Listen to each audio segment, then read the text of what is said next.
भारत की सरकार केवल वक्तव्य दे रही है। हम चाहते हैं कि भारत की सरकार इस मामले में आगे आए, हिंदुओं को इस बात का भरोसा दिलाए कि हम हिंदुओं की मूल भूमि के देश के सरकार हैं। ये जो भारत है ये हिंदुओं की केंद्र भूमि है।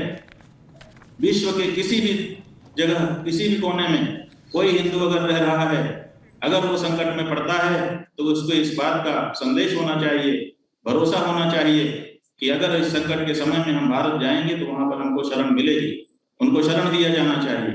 1971 में क्या हुआ था, वहां से लोग आए थे, हमारे देश में शरण लिया था और बाद में हम लोगों ने उनको वापस भेजा। क्यों नहीं हम फिर एक बार वहां के हिंदुओं को यहाँ शरण दें, सेना की देखरेख में दें, पुलिस की देखरेख में दें, उनके लिए एक अलग स्थान का चयन करें। हमने तो यहाँ तक राष्ट्रपति महोदया को पत्र लिख करके कहा है कि राष्ट्रपति जी, प्रधानमंत्री जी से भी चर्चा करिए, अगर आवश्यकता होगी तो हम धर्माचार्यगण उनके भोजन, आवास और कपड़े आदि की जो व्यवस्था है उसका भार आपके सरकारी खजाने पर नहीं आने देंगे। केवल आप जमीन दे दीजिए, अपनी सुरक्षा में उनको शरण दे दीजिए। उनको इस बात का अधिकार है कि वो भारत आए। क्यों? क्योंकि भारत हिंदुओं की केंद्र भूमि है। भारत में कम से कम उनको निर्बाध आने जाने का और संकट के समय तो निश्चित रूप से आने जाने का अधिकार होना चाहिए। तो ये हम सबकी मांग है। हम सब बांग्लादेश के हिंदुओं के साथ खड़े हुए हैं और पूरी तरह से दृढ़ता के साथ खड़े हुए हैं। उनको जिस बात की आवश्यकता होगी, हम उनके आचार्य होने के नाते उनके पीछे खड़े हैं और भारत की सरकार से भी कहना चाहते हैं, ऐसा ना हो कि आने वाले दिनों में जितने हमारे हिंदू बांग्लादेश में रहते हैं उससे ज्यादा बांग्लादेशी भारत में रहते हैं। भारत के लोगों ने बहुत संयम बना करके रखा है, कहीं ऐसा ना हो कि बांग्लादेशियों को यहाँ से खदेड़ा जाने लगे, तो फिर क्या होगा? तो आपके नागरिक भी हमारे देश में रह रहे हैं, बड़ी प्रतिष्ठा के साथ रह रहे हैं, हम उनके साथ बिल्कुल कोई बुरा बर्ताव नहीं कर रहे हैं। कृपा करके हमारे हिंदुओं के साथ वहां पर जो भी कुछ हो रहा है, वहां की जो अभी अंतरिम सरकार है उसको कहा जाना चाहिए, दृढ़ता के साथ कहा जाना चाहिए, अल्टीमेटम दे करके कहा जाना चाहिए। केवल वक्तव्य देने से काम नहीं चलेगा, दृढ़ता के साथ वहां के हिंदुओं के साथ भारत की सरकार को खड़े होने की आवश्यकता है, ऐसा हम समझते हैं।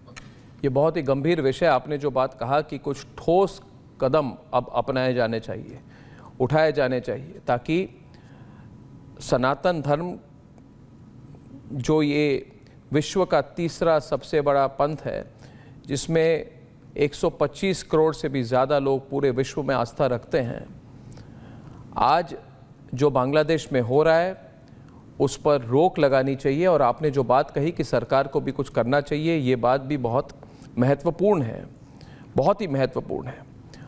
आज जितने हमारे रिपब्लिक भारत के दर्शक हैं, ये ऐसे में बहुत आवश्यक है कि आज सनातन परंपरा के हर कोने से एकजुट होकर रिपब्लिक मीडिया नेटवर्क पर एक स्वर में एक चिंता के भाव और सुरक्षा की पुकार लिए, ताकि विश्व भर में इस गंभीर विषय पर बहुत गहरी चिंतन हो।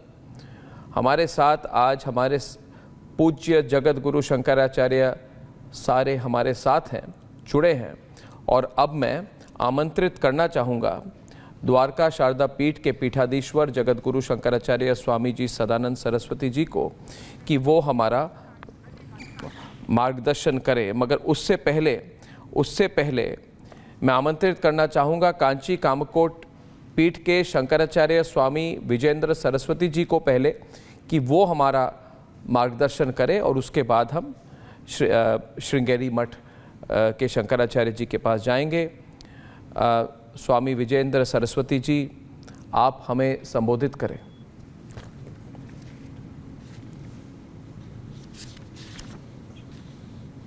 शंकरम लोकशंकरम, श्रीमात्रे नमः।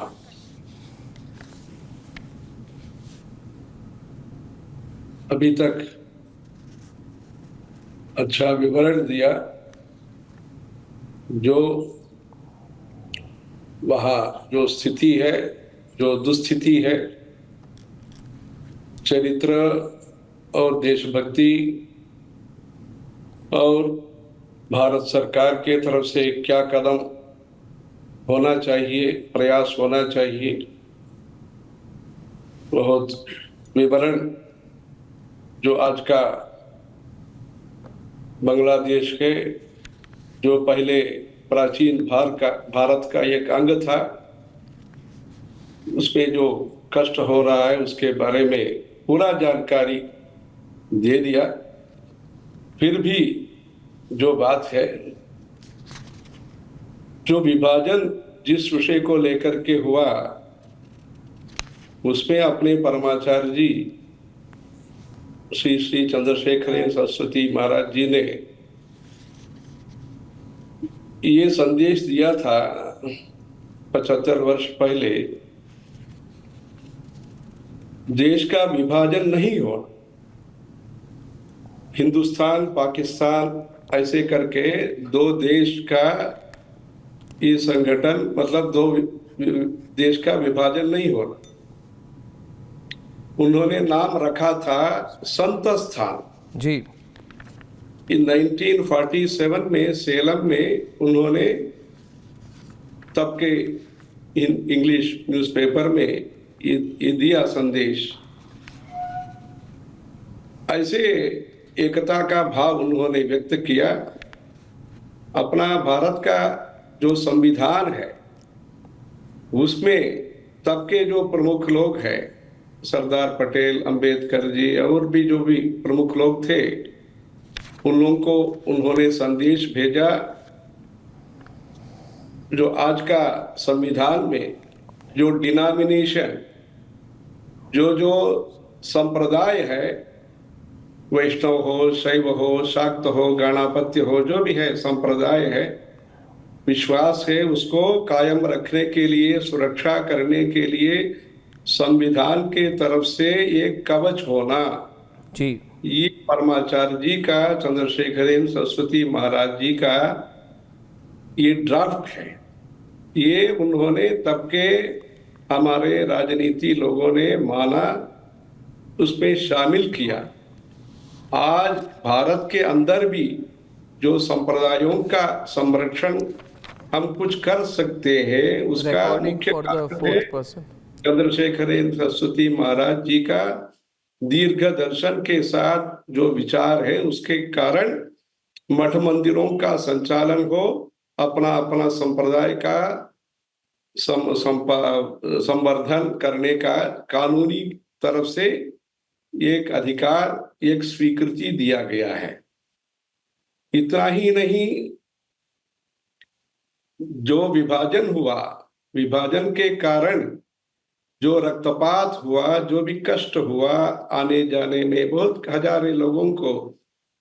लोगों को जो कष्ट हुआ, हत्या हुई, जो भी है, उसको लेकर के परमाचार्य जी चिंतित थे।